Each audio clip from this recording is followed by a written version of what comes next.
Hello friends, welcome to everyone in programming academy. आज हम लोग इस वीडियो में देखने वाले हैं जावा के मेन मेथड के सिंटैक्स के बारे में। ये काफ़ी ही डिटेल वीडियो होने वाला है, बिल्कुल ही यूजफुल वीडियो होने वाला है। इस वीडियो को देखने के बाद आपके मन में जावा के मेन मेथड के सिंटैक्स के बारे में कोई भी डाउट नहीं बचेगा। अगर कुछ ऐसा आपको डाउट रह जाता है तो आप हमें कमेंट बॉक्स में बता सकते हैं। हम उसके ऊपर एक सेपरेट वीडियो बना करके हम आपका डाउट को क्लियर करेंगे। तो चलिए शुरू करते हैं। तो जैसा कि हम लोग जानते हैं जावा एक class based object oriented programming language है। तो जावा में सबसे पहले क्लास होना बहुत मस्ट होता है। तो क्या होगा अगर हम सिर्फ क्लास को रन करने की कोशिश करें? क्या क्लास सिर्फ रन करेगा या सिर्फ क्लास को अगर हम कंपाइल करने की कोशिश करेंगे तो क्या वो कंपाइल करेगा? तो चलिए हम इसके बारे में देखते हैं। तो जब भी हम क्लास को कंपाइल करने की कोशिश करेंगे तो हमारे सामने में एक एक्सेप्शन थ्रो करेगा, एरर शो करेगा कि main method is not found. तो हम इसको ऐसे समझते हैं, whether class contains main method or not, whether main method is declared according to requirement or not. These things won't check by compiler at runtime. JVM is responsible for checking these things. At runtime, JVM is unable to find main method. Then we will get runtime exception saying no such method error or no main method find. इसका मतलब क्या है? तो इसका मतलब है अगर हम सिर्फ क्लास को रन करने की कोशिश करते हैं या कंपाइल करने की कोशिश करते हैं तो वो कंपाइल होगा लेकिन रन नहीं होगा। क्योंकि हम लोग जैसा कि जानते हैं कि जावा का कोई भी प्रोग्राम को रन करने के लिए मेन मेथड बहुत ही जरूरी चीज है। छोटा से छोटा प्रोग्राम को रन करने के लिए मेन मेथड हमें चाहिए ही होता है। तो इसमें मेन मेथड मिसिंग होने के कारण हमारा रन नहीं करेगा। तो भाई कंपाइल क्यों कर जाएगा बिना मेन मेथड का? तो जावा जैसा कि आप लोग जानते हैं, जावा जो है कंपाइल्ड और इंटरप्रेटेड लैंग्वेज है। तो जावा में क्या होता है कि पहले कंपाइल्ड होता है फिर इंटरप्रेट होता है। तो कंपाइल होने के बाद हमें क्या मिलता है? डॉट क्लास फाइल मिलता है, और डॉट क्लास फाइल जब इंटरप्रेट होता है तो हमें आउटपुट मिलता है। बाकी लैंग्वेजेस में क्या होता है, जो कंपाइल्ड लैंग्वेजेस होते हैं उनमें हमने जो सोर्स कोड लिखा हाई लेवल लैंग्वेज में, सीधे वो कंपाइल होकर मशीन लेवल लैंग्वेज में जाता है और हमें आउटपुट आ जाता है। तो वो कंपाइल टाइम ही टेस्ट कर लेता है कि हमारा प्रोग्राम सही है या नहीं। लेकिन जावा में ऐसा कंपाइल टाइम में कोई टेस्ट करने की जरूरत नहीं होती है। अगर हम मेन मेथड लिख भी देते हैं लेकिन वो जो रिक्वायरमेंट है, जो हमारा सही मेन मेथड है वो नहीं है, जेवीएम के अकॉर्डिंग नहीं है मेन मेथड, फिर भी वो कंपाइल करेगा, रन नहीं करेगा। वो लिख देगा कि मेन मेथड हमारा फाइंड नहीं किया, इसमें मेन मेथड नहीं आया, एरर आ जाएगा। तो चलिए हम आपको इसका एक डेमो दे देते हैं कि हाँ, तो क्लास कंपाइल होता है लेकिन रन नहीं होता है, ये हम कैसे चेक करेंगे। तो आइए हम यहाँ पे होम स्क्रीन पे आ चुके हैं और हम यहाँ पे एक न्यू टेक्स्ट डॉक्यूमेंट ओपन करने की कोशिश करते हैं जिसमें हम आपको एक डेमो देंगे। तो ये देखिए हमारा टेक्स्ट डॉक्यूमेंट जो है ओपन हो चुका है। हम इस सबसे पहले क्लास बना लेंगे। तो क्लास का नाम हम कुछ भी दे सकते हैं। तो हम एबीसी डाल देते हैं, एबीसी। और ये देखिए क्लास की बॉडी हमने ओपन कर ली है। तो अब देखते हैं ये कंपाइल होता है नहीं होता है, रन होता है नहीं होता है, क्या बोलता है हमारा कंपाइलर, क्या बोलता है हमारा जेडीके जब हमने इंस्टॉल किया था जेवीएम हमारा क्या बोलता है। तो चलिए इसको देखते हैं। तो सबसे पहले हमें इसको सेव करने की जरूरत है क्योंकि हमारा जावा का एक्सटेंशन है डॉट जावा, तो उसमें हम लोग सेव करेंगे। तो क्लास का नाम एबीसी, तो डॉट जावा लगा देंगे इसमें और इसे सेव कर देंगे। तो जैसा कि आप लोग देख रहे हैं, सेव करते ही हमारे सामने में एक डॉट जावा फाइल बन चुका है। अब हम इसे रन करने की, कंपाइल करने की कोशिश करते हैं। तो इसके लिए हम कमांड प्रॉम्प्ट ओपन करेंगे और सबसे पहले हमने इसे सेव किया डेस्कटॉप पे। तो ये देखिए सबसे पहले हमें डेस्कटॉप लोकेशन पे आना पड़ेगा। तो हम यहाँ से आपको डेस्कटॉप लोकेशन पे आ जाते हैं। तो इसके लिए हमें लिखना होगा cd डेस्कटॉप। अब आप देख सकते हैं हम डेस्कटॉप लोकेशन पे आ चुके हैं। तो अब हम अपने फाइल को एक्सेस कर पाएंगे। तो अब इसको कंपाइल करने की कोशिश करते हैं। लिखेंगे जावा सी स्पेस एबीसी डॉट जावा, जो हमारा क्लास फाइल का नाम है, जो हमारा जो सोर्स फाइल है उसका जो नाम है वो लिख करके इंटर प्रेस करेंगे। तो इंटर प्रेस करने के बाद देखेंगे हमारे पास एक नया फाइल आ चुका है। तो मैंने आपको जैसा बताया कि जावा कंपाइल्ड और इंटरप्रेटेड लैंग्वेज है। तो कंपाइल होने के बाद हमारे पास डॉट क्लास फाइल आता है जो कि बाइट कोड जिसे हम कहते हैं, और डॉट क्लास फाइल या बाइट कोड को इंटरप्रेटर और जेवीएम इंटरप्रेट करके हमें आउटपुट देता है। तो ये देखिए हमारे पास आ चुका है, ये डॉट क्लास फाइल आ चुका है। अब हम इसे रन करने की कोशिश करते हैं। तो सबसे पहले हमें लिखना होगा जावा स्पेस एबीसी जो फाइल का नाम है। अब देखिए मैंने आपको क्या बताया था कि हमारे पास एक एरर शो करेगा कि मेन मेथड फाइंड नहीं कर रहा है, ये मेन मेथड इसमें नहीं है। तो अब देखिए यहाँ पर लिख रहा है please define the main method as public static void main string args. इसका मतलब कि मेन मेथड इसको नहीं मिला, हमारे पास एरर आ चुका है। तो चलिए अब हम आगे देखते हैं। तो अब हमारे पास अगला टॉपिक जो आता है, इसमें हम लोग बहुत सारे देखने वाले हैं, जो डाउट आपका क्लियर करने वाले हैं। वो है कि जेवीएम जो है हमारा हमेशा मेन मेथड में public static void main string args ही क्यों सर्च करता है, या ये कुछ पॉसिबल है हम मेन मेथड में कुछ चेंज कर दे फिर भी वो रन करे, और मेन मेथड को पब्लिक ही क्यों रखा गया। तो हम लोग इसके बारे में जानते हैं। तब समझिए आप बात को कि जावा में कोई भी प्रोग्राम रन करता है तो वो रन कैसे करता है। जावा का कोई प्रोग्राम रन करने के लिए आपको जेडीके इंस्टॉल करना पड़ता है। जेडीके के अंदर जो है जेवीएम जो है आपको मौजूद रहता है, और जेवीएम का रिस्पॉन्सिबिलिटी बनता है कोई भी प्रोग्राम को रन करके हमें आउटपुट देना। तो जेवीएम जो है हमारा वो एक सॉफ्टवेयर कहिए कि वो एक सॉफ्टवेयर है जो हमारा जावा का कोई भी प्रोग्राम को रन करके देता है। तो जेवीएम के अंदर ये मेन मेथड को कॉन्फ़िगर किया गया है कि हाँ public static void main string args, अगर ऐसा लिखा तुम्हें मिले तुम्हारे जो भी तुम रन कर रहे हो, जो भी तुमको रन करने की कमांड दिया जा रहा है उसमें अगर मिले ऐसा तो तुम वहीं से शुरू करोगे, अगर नहीं मिले तो तुम नहीं करोगे। तो जेवीएम को इस तरह से कॉन्फ़िगर किया गया है कि आपको अगर ये मिलता है तो आप रन करेंगे, नहीं मिलता है तो नहीं रन करेंगे। तो इसके लिए ये है, आप चाहें तो इसको चेंज भी कर सकते हैं। Is it possible to change the name of main method, क्यों नहीं चेंज कर सकते हैं। जैसा कि मैंने आपको बताया जावा को हम लोग रन करने के लिए जेडीके इंस्टॉल करते हैं, और जेडीके के अंदर जेवीएम होता है जो कि रिस्पॉन्सिबल होता है हमारा मेन मेथड रन करने के लिए। और अभी मैंने आपको तुरंत बताया कि मेन मेथड जेवीएम जो है आपका कॉन्फ़िगर किया गया रहता है मेन मेथड को सर्च करने के लिए, जो कि आपका डिफ़ॉल्ट है public static void main string args. अगर आप उतना कैपेबल हैं कि हाँ हम जेवीएम के अंदर मॉडिफाई कर सकते हैं इसको, मेन का नाम चेंज करके हम कुछ भी रख सकते हैं। जैसे मेरा नाम शिवम है, मैं उसको शिवम रख सकता हूँ या कुछ भी रख सकता हूँ, तो मैं उसको रख दूंगा। तो इससे क्या होगा, आप रखेंगे तो वो रन करेगा।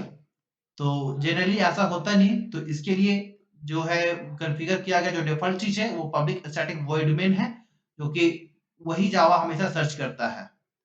अब कहते हैं कि पब्लिक क्यों रखा गया। तो जैसा कि आप लोग जानते हैं मेन मेथड जो है पब्लिक इसलिए रखा गया कि मेन मेथड को हम क्लास के अंदर लिखते हैं। तो क्लास के अंदर लिखते हैं और जेवीएम उसको रन करता है। तो जेवीएम तो हम कहीं भी इंस्टॉल किए हुए हैं, जेवीएम हम C drive, D drive, E drive या कहीं भी हम इंस्टॉल कर रखे हैं अपने सिस्टम में। तो अपने सिस्टम में हम जहां भी इंस्टॉल किए जेवीएम वहां से मेन मेथड को कॉल करेगा। तो कॉल करेगा तो सबसे पहले क्या आएगा, सबसे पहले आएगा उसके पास क्लास, और क्लास के अंदर हमारा मेन मेथड प्रेजेंट है। तो अगर हम मेन मेथड को पब्लिक नहीं रखेंगे तो मेन मेथड उसको एक्सेस ही नहीं कर पाएगा, तो वो फिर उसको कॉल कैसे करेगा। इसके लिए मेन मेथड को पब्लिक रखा गया। अब बात आती है कि मेन मेथड को स्टैटिक क्यों रखा गया। तो जैसा कि मैंने आपको पिछले वीडियो में बताया था कि जावा हमारा बहुत ही सिंपल लैंग्वेज है और ये बहुत ही आसानी से हम इसे सीख सकते हैं। तो इसको सिंपल रखने के लिए बहुत चीज़ इसमें बहुत ही सिंपल बनाया गया। तो सिंपल बनाने के लिए, और आप जानते हैं कि हमारा जावा जो है class based object oriented language है, कि हम जावा में कोई भी काम विदाउट ऑब्जेक्ट कर नहीं सकते हैं। अगर हमें मेन मेथड के लिए भी ऑब्जेक्ट बनाना पड़े, मेन मेथड को भी रन करने के लिए, तो ये सिंपल कहीं से भी रहेगा नहीं। तो एक फीचर्स तो इसका ऐसा ही चला गया। इसके लिए मेन मेथड को ऐसा डिजाइन किया गया, ऐसा बनाया गया, मेन मेथड को स्टैटिक इसलिए रखा गया कि मेन मेथड को अगर रन करना हो तो हमें किसी भी ऑब्जेक्ट बनाने की जरूरत ना पड़े, और मेन मेथड हमारा किसी भी तरह से ऑब्जेक्ट से डील नहीं करता है, जिस कारण से मेन मेथड को स्टैटिक रखा गया। अब बात आती है वॉइड की। वॉइड क्या है, जैसा कि आप लोग जान रहे हैं वॉइड, वॉइड मतलब नथिंग, कुछ नहीं, वो एक रिटर्न टाइप है। वॉइड रिटर्न टाइप है। हम लोग जो मेथड बनाते हैं उसमें हम लोग खुद का जो रिटर्न टाइप डालते हैं, तो हम लोग अपने रिक्वायरमेंट के हिसाब से डालते हैं, वॉइड डाले, इंट डाले, मेन डाले, तो उसमें क्या होता है, हम जो अपने प्रोग्राम में रिटर्न टाइप डाल रहे हैं वो कुछ ना कुछ वैल्यू हमारा रिटर्न कर रहा है। अगर हम स्ट्रिंग डाल दिए तो स्ट्रिंग टाइप वैल्यू रिटर्न करेगा, डबल डाल दिए तो डबल टाइप वैल्यू रिटर्न करेगा, इंट डालिए तो इंट टाइप वैल्यू रिटर्न कर रहा है। तो वो जो वैल्यू रिटर्न करना, हम उसको यूज कर रहे हैं उस वैल्यू को अपने प्रोग्राम में, और उसको यूज करके कुछ ना कुछ कर रहे हैं। लेकिन मेन मेथड अगर में वैल्यू अगर रिटर्न करेगा तो रिटर्न करके कहाँ जाएगा, हमारे प्रोग्राम में तो आएगा नहीं, वो जाएगा जेवीएम के पास। जेवीएम उसका क्या करेगा, उस वैल्यू का कुछ नहीं करेगा। तो इसके लिए जेवीएम कुछ करेगा नहीं, इसके लिए जो है मेन मेथड को वॉइड रखा गया कि ये कुछ भी रिटर्न नहीं करेगा मेन मेथड हमारा। अब आप जानते हैं मेन मेथड का नाम मेन क्यों रखा गया। तो जैसा कि मैंने आपको बताया, जेवीएम के अंदर मेन मेथड को इस तरह से मॉडिफाई किया गया है, इस तरह से कॉन्फ़िगर किया गया है कि मेन मेथड का नाम मेन रखा गया ताकि हमें याद भी रह सके कि हाँ, मेन मेथड हमें लिखना है। जैसे हमें कैसे याद है, मेन मेथड लिखना है भाई, मेन मेथड से ही जाओ जेवीएम इंटर करेगा। ये कॉमन नाम है, ये हमें याद रहता है। इसके लिए इसको इस तरह से कॉन्फ़िगर कर दिया गया कि मेन मेथड का नाम मेन रख, तो सबको याद रहेगा, ये सिंपल हो जाएगा। तो मेन मेथड को नाम मेन रख दिया गया। हम चाहे तो इसे चेंज कर सकते हैं, तो चेंज करने के लिए क्या करना है, जेवीएम को हमें कॉन्फ़िगर करना पड़ेगा। इसके लिए तो हमें काफ़ी सीखना होगा। तो जनरली लोग ऐसा कुछ करते नहीं है, मतलब जेवीएम को कॉन्फ़िगर आप चाहें तो करके देख सकते हैं, रन करेगा आपका। अब आती है बात स्ट्रिंग आर्ग्स की। तो ये क्या है, ये एक कमांड लाइन आर्गुमेंट है। हम इसमें जो है अपना कमांड पास करके, जो आर्गुमेंट होता है, डेटा टाइप होता है, हम उसको पास करके उसको वैल्यू रिटर्न लेते हैं, जो काम चाहिए होता है हम उसको प्रिंट करवाते हैं। तो चलिए हम उसके बारे में भी अभी जानते हैं। तो अब बात आती है जैसा कि क्या मेन मेथड को हम चेंज कर सकते हैं, जेवीएम हमको अलाउ करता है? तो नहीं, अभी तक तो हम लोग यही समझे कि भाई मेन मेथड में कुछ भी छेड़छाड़ करेंगे तो मेन मेथड जो है जेवीएम रन नहीं करेगा, कि नहीं भाई हमारे पास कुछ दूसरा ऑप्शन है नहीं, तो हम कैसे रन करेंगे। आप ऐसे भी समझ सकते हैं मेन मेथड में छेड़छाड़ क्यों नहीं बर्दाश्त करता है। जैसे आपके घर में कोई गेस्ट आने वाले हैं, कोई अंकल आने वाले हैं, आप उनको नहीं पहचानते हैं, आपके पापा आपको बोले कि बेटा जाओ अंकल को ले आओ, तो आप बोलोगे मैं अंकल को पहचानता नहीं हूँ तो कैसे लाऊंगा, अगर उनको बस स्टैंड से ही लाना तो कैसे लाऊंगा। तो उसके लिए आपको क्या करना होगा, आपके पापा अंकल को कॉल करेंगे कि भाई मैं अपने लड़का को भेज रहा हूँ, तो आपको कैसे पहचानेगा, आपने क्या पहन रखा है, आपके पास कुछ ऐसा बताओ अपना पहचान जिसे पहचान जाए वो। तो आपके अंकल बोलेंगे कि हाँ भाई मैं व्हाइट कलर का शर्ट पहना हूँ, ब्लैक कलर का पैंट पहना हूँ, रेड कलर का हैट लगा रखा हूँ, कुछ ऐसा बताएंगे। तो आपके पापा आपको बता देंगे कि बेटा जाओ बस स्टैंड पे ऐसे आदमी मिलेंगे, तुम उनको लेकर के आ जाना। तो आप जब बस स्टैंड पे जाओगे तो सबसे पहले किनको, अब अंकल को अगर सर्च करना है तो आप देखोगे व्हाइट कलर का शर्ट, ब्लैक कलर का पैंट और रेड कलर का हैट किनके पास है। जिनके पास होगा आप उन्हीं को लेके आओगे, क्योंकि आप जान रहे हो पापा ने बताया था कि यही है वो अंकल जिनको लाना है घर पे। तो इसीलिए मेन मेथड को भी जो है हम छेड़छाड़ नहीं कर सकते। अगर मेन मेथड को हम छेड़छाड़ कर देंगे, मेन मेथड में कुछ भी हम अगर चेंज कर देते हैं, तो जेवीएम समझ नहीं पाते कि भाई कहाँ से रन करें, हम कौन सा प्रोग्राम पहले रन करें, हम किधर से इंटर करें हम प्रोग्राम के अंदर। इसलिए मेन मेथड को हम चेंज नहीं कर सकते हैं। अब चलिए हम आगे देखते हैं कि भाई क्या मेन मेथड को हम कुछ भी नहीं चेंज कर सकते हैं। तो नहीं, हाँ कुछ तो चेंज कर सकते हैं। जैसा कि मैंने आपको बताया कि आप गए अंकल को लेने के लिए, तो अंकल ने क्या बोला था कि व्हाइट कलर का शर्ट पहनूंगा, ब्लैक कलर का पैंट पहनूंगा और सर पे रेड हैट होगा। तो जरूरी तो नहीं है कि रेड हैट वो पहन के ही खड़े हो सकता है रेड हैट उनके हाथ में हो सकता है रेड हैट लेकर के वो बैठे हो, लेकिन रेड हैट उनके पास होना चाहिए। तो अब कुछ थोड़ा बहुत तो चेंज चल रहा है। तो उसी तरह जावा में भी मेन मेथड में हम थोड़ा बहुत चेंज कर सकते हैं। तो कैसे कर सकते हैं, तो सबसे पहले आता है हमारा ऑर्डर ऑफ मॉडिफायर्स। तो इसके बारे में क्या देखते हैं हम लोग, तो order of modifier is important that it is instead of public static we can take it static public also. तो जैसा कि मैंने आपको बताया कि हम चेंज कर सकते हैं, तो जैसे पब्लिक स्टैटिक है तो हम उसको थोड़ा चेंज करके स्टैटिक पब्लिक लिख सकते हैं, वो कर सकते हैं, लेकिन हम इसको छेड़छाड़ तो नहीं कर सकते। और दूसरी बात, एक चीज आप ध्यान रखिए हमेशा कि जावा एक सेंसिटिव लैंग्वेज है। तो अगर हम इस पब्लिक को, ये जो स्मॉल पी है, हम इसको अगर कैपिटल पी लिख देंगे तो क्या वो रन करेगा, नहीं करेगा रन, क्योंकि उसका वहां पे मीनिंग ही चेंज हो जाएगा। अब जो भी जावा में हम देखते हैं, हम जैसे आप ये देख रहे हैं स्ट्रिंग, ये क्या है, एक क्लास टाइप ऑब्जेक्ट है, ये क्लास है, एक टाइप का ये क्लास है जावा में। इस जो भी क्लासेस होते हैं वो जो है आपको कैपिटल लेटर में मिलेंगे, और जो भी है आपको ये डेटा टाइप हो गए, मॉडिफायर्स हो गए, आइडेंटिफायर्स हो गए, वो सारे स्मॉल लेटर में मिलेंगे। तो आप इसे समझिए कि हम इसका लेटर भी चेंज नहीं कर सकते हैं, लेकिन हाँ ऑर्डर ऑफ मॉडिफायर्स हम चेंज कर सकते हैं। हाँ, इधर का उधर, उधर का इधर हम कर सकते हैं। अब आगे बढ़ते हैं। तो अगला कौन सा पॉइंट आता है? तो we can declare command line argument in any acceptable form. String args, इसका मतलब क्या होता है कि we can accept command line argument in any acceptable form. मतलब कि ये ब्रैकेट के अंदर जो हमारा स्ट्रिंग स्क्वायर ब्रैकेट आर्ग्स है, ये तीन चीज हैं। जैसे हम इधर पब्लिक स्टैटिक को इधर का उधर, उधर का इधर किए, उसी तरह हम इसको भी कर सकते हैं। इसको भी हम चेंज कर सकते हैं, जो कि इसके अंदर जितने तरीके से हम चेंज कर सकते हैं, एन नंबर ऑफ टाइम्स अगर आप चेंज करना चाहें, एन नंबर ऑफ टाइम्स अगर आप कर सकते हैं तो उसको भी चेंज कर सकते हैं। लेकिन इसके अंदर वो तीन चीज ही चेंज करेंगे। कभी आप ब्रैकेट चाहें तो साइड में कर सकते हैं, आप चाहें तो इसको बीच में कर सकते हैं, इसको हम थोड़ा बहुत चेंज कर सकते हैं। ये हमारे लिए जावा में एक्सेप्टेबल है। अब आगे बढ़ते हैं कि हम और क्या कर सकते हैं। तो आप समझिए कि यहाँ पे जो हमारा स्ट्रिंग स्क्वायर ब्रैकेट आर्ग्स है, तो क्या हम इस आर्ग्स को चेंज कर सकते हैं? ARGS के अलावे भी हम कुछ लिख सकते हैं यहाँ पे। हाँ, लिख सकते हैं। उस जगह पे आप कोई भी जावा का वैलिड आइडेंटिफायर को लिख सकते हैं। उस जगह पे चाहें तो क्या मैं अपना नाम लिख सकता हूँ, शिवम? हाँ, लिख सकते हैं। क्योंकि जावा में ये वैलिड आइडेंटिफायर है, हम उसको लिख सकते हैं। तो चलिए अब हम ये भी समझ गए कि हमारा जो कमांड लाइन आर्गुमेंट है उसके अंदर ARGS जो है, हम उसका नाम भी चेंज कर सकते हैं। अब हम समझते हैं ये स्क्वायर ब्रैकेट, क्या हम इसको भी चेंज कर सकते हैं? तो हाँ, जावा हमारे पास इसको भी चेंज करने का ऑप्शन देता है। तो क्या ऑप्शन है हमारे पास? We can replace square bracket with var parameter. तो कैसे चेंज करेंगे?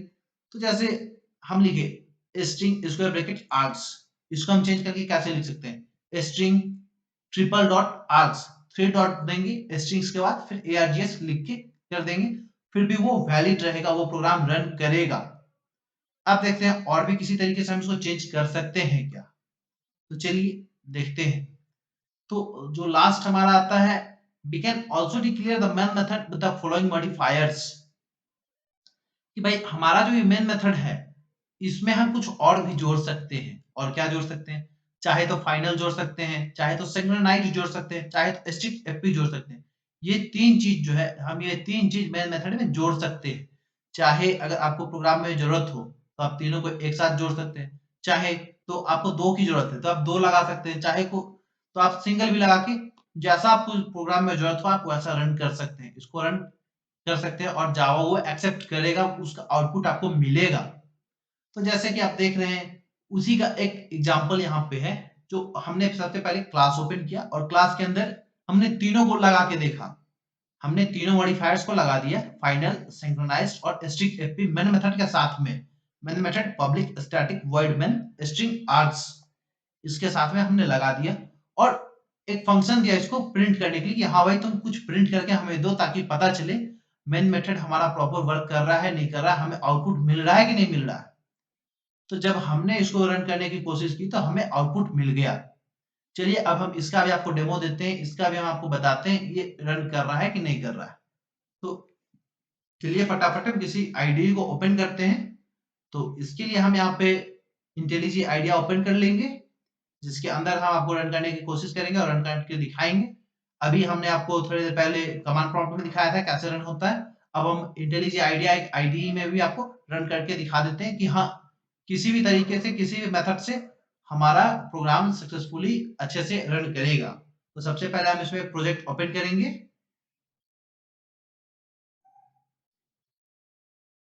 तो हम इसमें यहाँ से नेक्स्ट करेंगे, नेक्स्ट करने के बाद जो है हम इसमें यहाँ से क्रिएट प्रोजेक्ट टेम्पलेट पे क्लिक करेंगे और यहाँ से इसको नेक्स्ट करेंगे। नेक्स्ट करने के बाद ये नाम पूछेगा तो हम नाम में दे देते हैं टेस्ट।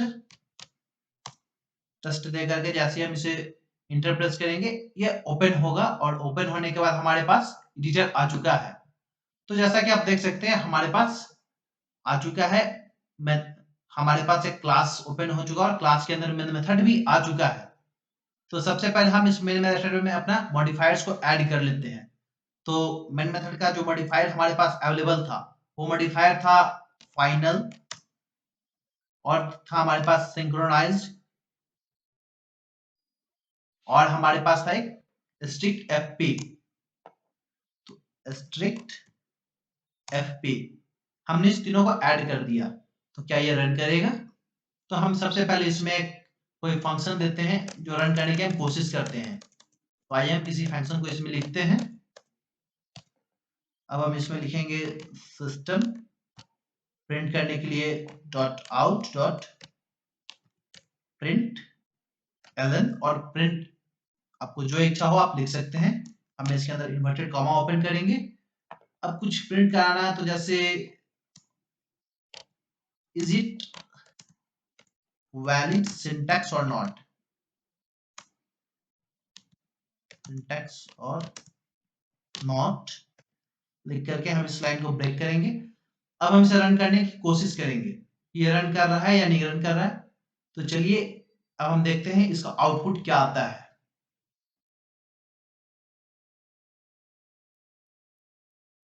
तो जैसा कि आप लोग देख सकते हैं हमारे पास आउटपुट आ चुका है, इज इट वैलिड और नॉट, जो हमने प्रिंट करने के लिए कमांड दिया था, जो हमने यहाँ पे बोला था कि हाँ भाई आपने इसको प्रिंट करना है, तो वो प्रिंट करके हमारे पास आउटपुट आ चुका है।